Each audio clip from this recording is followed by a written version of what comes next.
Bonjour à toutes et à tous, bienvenue dans cette édition dédiée à l'actualité qui aura marqué votre semaine dans le Nord et le Pas-de-Calais. Avant de passer au titre de cette édition, on fait un point rapide sur vos conditions météorologiques avec un temps qui reste assez maussade, vous le voyez. Lundi, les températures restent très basses le matin avec seulement 7 petits degrés, les maximales de 16 degrés l'après-midi avec un temps assez nuageux.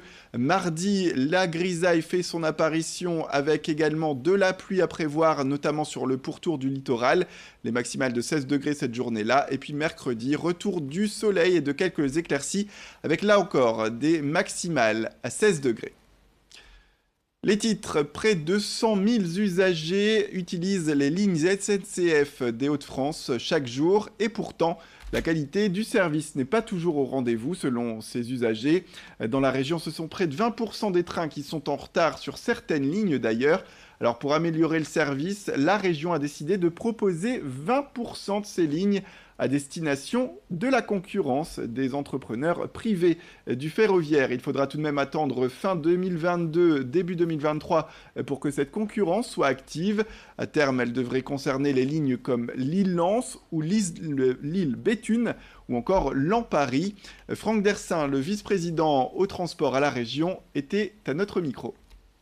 On ne cherche pas du tout à éradiquer la SNCF, on cherche un meilleur service pour les usagers. On n'est pas dans l'idéologie du tout, du tout. On veut un meilleur service, c'est les fameux 3A, assis, averti, à l'heure. On n'est pas assis, on l'a vu ce week-end, on n'est pas à l'heure, on l'a vu aussi ce week-end de Pâques, et on n'est pas averti. C'est comme ça pratiquement toute la semaine. Vous l'avez vu, le rapport national qui est sorti la semaine dernière, 18% des trains ne sont pas à l'heure aujourd'hui, et on est à presque 20% dans notre région. Et nous allons choisir des nouveaux opérateurs sur des lots que nous allons publier, effectivement, de manière à, faire en sorte que la SNCF se sente challengée. L'alerte sécheresse dans le Nord a des conséquences. Depuis sa mise en place le 9 avril, d'importantes restrictions d'eau sont imposées par la préfecture. Cela vaut pour les agriculteurs, les particuliers, sans oublier les sportifs comme les joueurs de hockey sur gazon. Pour en parler, nous sommes allés au Polo Club de Marc-en-Barœul. Comme dans beaucoup d'autres clubs, les terrains en herbe synthétique doivent être arrosés avant toute pratique. Les entraînements sont donc décalés sans arrêt, soit tôt le matin ou tard le soir, lorsque l'arrosage est tout de même autorisé. Seuls les jeunes, exceptionnellement, jouent sur des terrains secs en ce moment.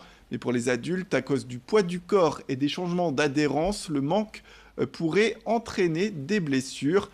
James Leplat, le directeur sportif du club de Marc-en-Barœul, nous explique tout cela. L'eau fluidifie beaucoup le jeu, ça accélère le rythme, ça évite tout ce qui est blessure de type entorse, etc. Donc c'est beaucoup mieux de jouer, avec un terrain mouillé, mais on peut quand même jouer avec un terrain sec. Ça abîme également le terrain, donc c'est loin d'être idéal. C'est un sport qui est assez méconnu en France. On a la chance d'avoir plusieurs clubs, 5 ou 6 clubs aux alentours de Lille. C'est un sport qui est très très connu en Belgique maintenant, qui a un essor un peu extraordinaire. Il est sûr que cette restriction d'eau va pas arranger les choses côté français. Et pour rappel, les mesures de restriction d'eau courent jusqu'au 30 juin. Pour les particuliers, l'arrosage des pelouses ou le lavage des voitures est interdit, sauf pour les stations de lavage où l'eau est recyclée. Et puis les agriculteurs doivent aussi respecter des plages horaires très strictes pour l'irrigation des champs.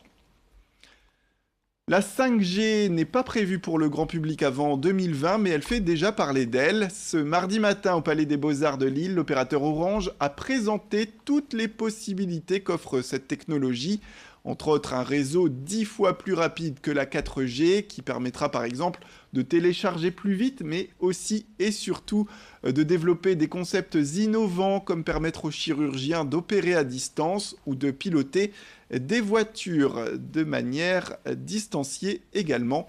La 5G est en test à Lille, Nantes, Paris et Marseille depuis un an grâce à des émetteurs secrets. Les tests se termineront à la fin du mois de mai et avant l'été, les premiers clients d'Orange pourront également tester ce réseau du futur. Un réseau fortement décrié pourtant par ses détracteurs qui craignent que sa puissance ne favorise les développements de cancers, des maladies liées selon eux aux ondes électromagnétiques émises par les antennes. De son côté, Orange assure que le développement du réseau sera suivi de très près par l'OMS et l'Agence nationale des fréquences. Il parle également des avantages de cette technologie. Les grands avantages, c'est des débits au moins 10 fois plus rapides que la 4G, des temps de latence, donc de réactivité très très courts. Et donc avec ça, on peut imaginer des nouveaux services. On parle beaucoup de voitures connectées. On parle aussi beaucoup par exemple de télémédecine. On pourrait par exemple imaginer de pouvoir opérer à distance. Plein d'usages de ce type, tous les usages qui demandent à la fois d'avoir de gros débits et des temps de réactivité, de latence inférieurs à la milliseconde. Et pour terminer, on passe au portrait d'un pêcheur. Les beaux jours reviennent, c'est l'heure de prendre l'air.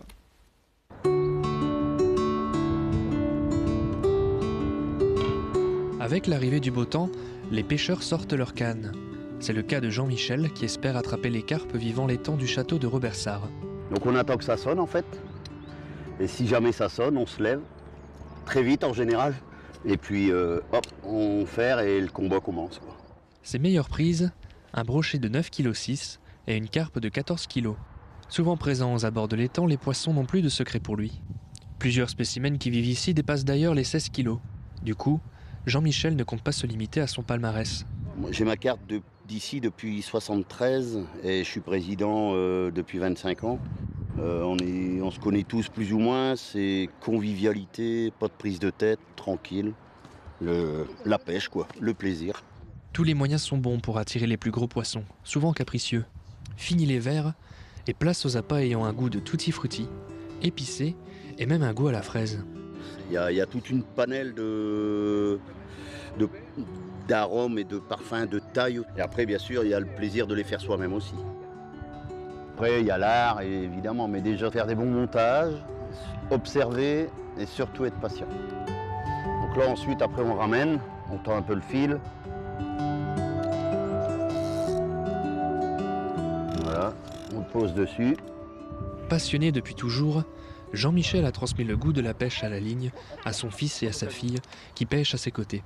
En tant que président de l'amicale des pêcheurs de Vambrochy, il dirige d'ailleurs un collectif de 80 pêcheurs de plusieurs générations différentes. Il transmet ainsi sa passion aux plus jeunes. Le plaisir d'être un pêcheur pour moi, c'est d'être en osmose avec la nature, d'être très bien. On est bien au bord de l'eau, les oiseaux, tout ça. La belle vie, quoi. Voilà, c'est la fin de cette édition. Merci à toutes et à tous de nous avoir suivis. Restez avec nous, l'information continue.